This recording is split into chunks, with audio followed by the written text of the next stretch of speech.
ఒకరోజు ఒక స్టూడెంట్ని అడిగారు.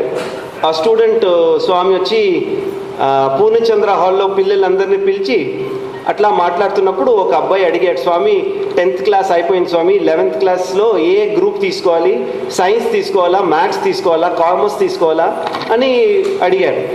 అప్పుడు స్వామి చెప్పారు, స్వామి ఏం చెప్పకుండా వెళ్ళిపోయారు. మళ్ళీ స్వామి అటు సైడ్ వచ్చినప్పుడు మళ్ళీ లేచి స్వామి స్వామి స్వామి స్వామిని అడిగారు.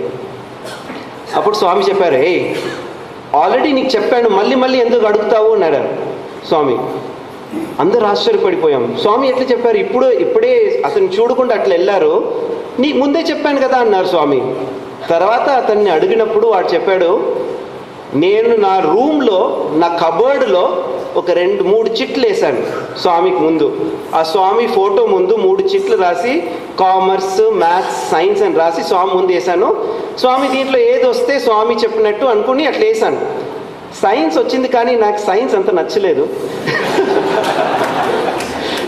సైన్స్ అంత నచ్చలేదు కాబట్టి మళ్ళీ స్వామిని అడిగి కొద్దిగా చేంజ్ చేయించుకోవచ్చా అని అడిగాడు. స్వామి బాగా తిట్టారు. ఆల్రెడీ నీకు చెప్పాను, మళ్ళీ ఎందుకు అడుగుతున్నావు అని అడిగారు స్వామి. ఇప్పుడు అన్ని మన నమ్మకం